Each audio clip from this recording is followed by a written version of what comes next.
आता बातमी आहे सांगलीनंतर भिवंडीवरनं महाविकास आघाडीत सुरू झालेल्या वादाची। ठाकरे आणि पवारांनी आघाडी धर्माचं पालन केलं नाही असं नाना पटोले म्हणतात। तर सांगलीमध्ये राऊतांनी ठाकरे गटाचे उमेदवार चंद्रहार पाटलांसाठी बैठका सुरू केल्यात। मात्र काँग्रेसने याला पाठ फिरवली आहे। पाहूया त्यावरचाच हा रिपोर्ट।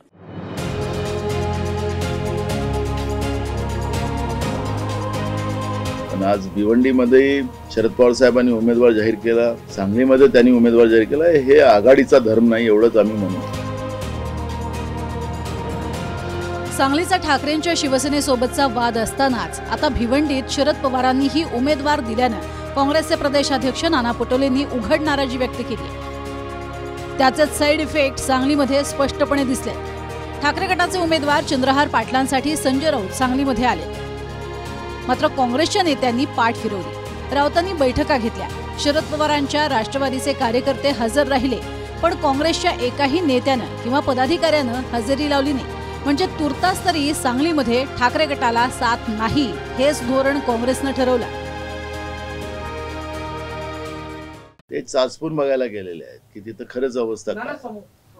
त्याच्यामुळे परवा आमचं शरद पवार साहेबांकडे मीटिंग झाली, त्याच्यातही आम्ही त्यांना सांगितले की सांगलीमध्ये काही विदर्भ नाही आहे। विदर्भात आम्ही लाट तयार केली, तुमच्या जो उमेदवारही नव्हते तरी तिथं आम्ही तुम्हाला जिंकून देण्याची व्यवस्था करतोय। पण सांगली आणि भिवंडीमध्ये असं काही करू नका, त्याचे परिणाम त्या पट्ट्यामध्ये होतील। 2 दिवसांआधीही सांगली जिल्ह्यातले काँग्रेसचे स्थानिक नेते आणि आमदार विश्वजित कदमांनी पत्र लिहून सांगलीचा तिढा सुटत नाही तोपर्यंत पक्षाच्या बैठकीत उपस्थित राहणार नसल्याचं म्हटलं। आणि आता विश्वजित कदम दिल्लीत आले असून ते काँग्रेसचे राष्ट्रीय अध्यक्ष मल्लिकार्जुन खरगे आणि के.सी. वेणुगोपाल यांची भेट घेणार आहेत।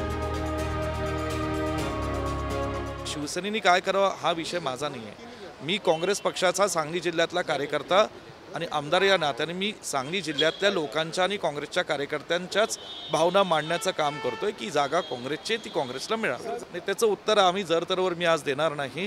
हे काँग्रेसच्या नेत्यांच्या मार्गदर्शनाखाली येणाऱ्या काळात आम्ही योग्य तो निर्णय घेऊ। कार्यकर्त्यांनी एकमेकांना सांभाळून घ्यावं आणि पुढली दिशा पकडावी।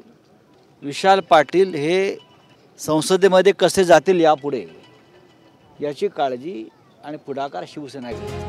तर उद्धव ठाकरे आणि शरद पवारांच्या राष्ट्रवादीकडनं आघाडीच्या धर्माचं पालन झालेलं नाही असं थेटपणे काँग्रेसचे प्रदेशाध्यक्ष नाना पटोले म्हणाले। परवा आमचं शरद पवार साहेबांकडे मीटिंग झाली, त्याच्यातही आम्ही त्यांना सांगितले की सांगलीमध्ये काही विदर्भ नाही आहे। विदर्भात आम्ही लाट तयार केली, तुमच्या जो उमेदवारही नव्हते तरी तिथं आम्ही तुम्हाला जिंकून देण्याची व्यवस्था करतोय। पण सांगली आणि भिवंडीमध्ये असं काही करू नका, त्याचे परिणाम त्या पट्ट्यामध्ये होतील। हे आम्ही त्या दिवशी सूचना दिलेल्या आहेत। पण आज भिवंडीमध्ये शरद पवार साहेबांनी उमेदवार जाहीर केला, सांगलीमध्ये त्यांनी उमेदवार जाहीर केला। हे आघाडीचा धर्म नाही एवढंच आम्ही म्हणू। आम्ही हायकमांडला सगळा प्रस्ताव पाठवलेला आहे। हायकमांड जो काही निर्णय आम्हाला देईल त्याप्रमाणे आम्ही पुढची वाटचाल करू। याच्यात का मग मैत्रीपूर्ण लढती होणार की काय होणार? मी आता हायकमांडला आम्ही प्रस्ताव दिलेला आहे। पण ही जी आघाडीचा धर्म जो वरिष्ठ नेतेही पाळत नसतील तर कार्यकर्त्यांमध्ये रोष होणार स्वाभाविक आहे। आघाडी धर्म सगळेच पाळतायत, तेही पाळतात, आम्ही पाळतोय। आता या सगळ्या चर्चा करण्यापेक्षा कामाला लागलं पाहिजे। आता रामटेक हे आमचा मतदारसंघ होता सिटिंग, त्यांनी उमेदवार जाहीर केला, आम्ही काय बोललो का? नाही, आता त्यांनी केला, आम्ही काम करू त्यांच्या उमेदवाराचं। काँग्रेसच्या कामाच्या काही वेगळ्या पद्धती आहेत। त्यांची वर्किंग कमिटी असते, त्यांची जिल्हा कमिटी असते, त्यांची तालुका कमिटी असते, इतर काही नेते असतात। आमच्याकडे एकदा आदेश आला की आम्ही कामाला लागतो। राष्ट्रवादी काँग्रेस पक्षही कामाला लागेल। आमचे जे दोन्ही घटक पक्ष आहेत त्यांना ही कल्पना दिलेली होती, कारण प्रचार सुरू होणं गरजेचं होतं आणि आमचा सिम्बॉल नवीन आहे।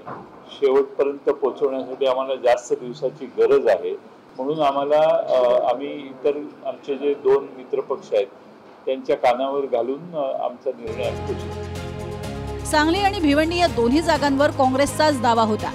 सांगलीतनं काँग्रेसचे विशाल पाटील इच्छुक आहेत, मात्र ठाकरेंच्या शिवसेनेनं चंद्रहार पाटलांना उमेदवारी जाहीर केली। 2019 मध्ये आघाडीत ही जागा राजू शेट्टींच्या स्वाभिमानी शेतकरी संघटनेला सुटली होती आणि स्वाभिमानीकडनं विशाल पाटील लढले। त्यांनी 3,44,000 मतं घेतली होती, तर 5,08,000 मतं घेत भाजपचे संजय काका पाटील विजयी झाले। भिवंडीबद्दल बोलायचं झालं तर काँग्रेसकडनं जिल्हाध्यक्ष दयानंद चोरघे इच्छुक आहेत. मात्र शरद पवारांनी बाळामामा म्हात्रेंना तिकीट जाहीर केलं. 2019 मध्ये भिवंडीत काँग्रेसच लढली होती.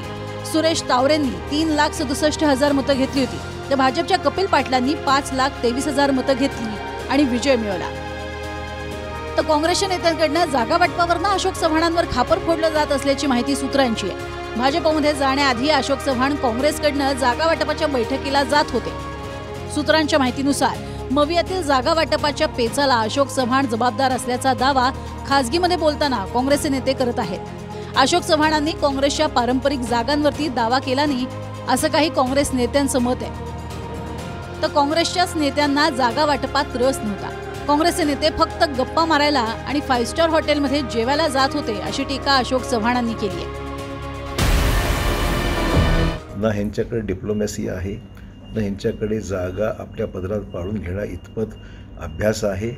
सगळ्याच अभाव असताना नुसतंच बैठकीमध्ये बसून गप्पा मारायच्या, 5 स्टारमध्ये जाऊन तिकडे जेवणं करायची आणि त्याचा परिणाम असा झालेला आहे की हे ह्यांना फक्त कुठल्याही प्रकारच्या जागा वाटपामध्ये स्वारस्य यांना राहिलेलं नाही. अपयश यांच्या पदरात पडलं आहे आणि राष्ट्रवादी आणि शिवसेनेच्या नेतृत्वाने यांना पार ह्यांची दुर्धारणी केलेली आहे. अशा प्रकारची अवस्था आहे आणि म्हणून कार्यकर्त्यांमध्ये प्रचंड रोष आहे. मला त्या विषयावर चर्चा करायची नाही आहे. ते आता आमच्या पक्षात नाही आहे. त्यांनी कशासाठी ते गेलेत भाजपमध्ये हे सगळ्यांनाच माहिती आहे. म्हणून आज त्यांच्याच विधानसभेमध्ये भोकर विधानसभा त्यांच्याच विधानसभेमध्ये त्यांना लोक अडवतात आहे. त्यांना गावात येऊ देत नाही असं चित्र आपण पाहतो आहे. त्यामुळे आता ते आमच्या पक्षात नाही आहे आणि त्यांच्याबद्दलची चर्चा करणं आम्हाला काही गरज पण नाही. स्वतः उद्धव ठाकरेंनी सांगलीतनं चंद्रहार पाटलांची उमेदवारी जाहीर केली. त्यामुळे उमेदवारी मागे घेण्याची नामुष्की ओढवण्याची तयारी ठाकरे गटाची नाही. आता सांगलीवरनं काँग्रेस हायकमांडच्या कोर्टात बॉल आहे.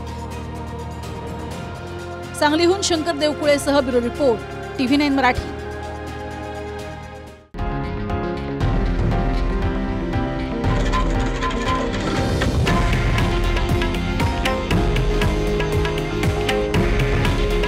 हे आहे देशातील नंबर 1 न्यूज नेटवर्क आणि आपण पाहत आहात TV9 मराठी. काळजी तुमची, हित महाराष्ट्राचं.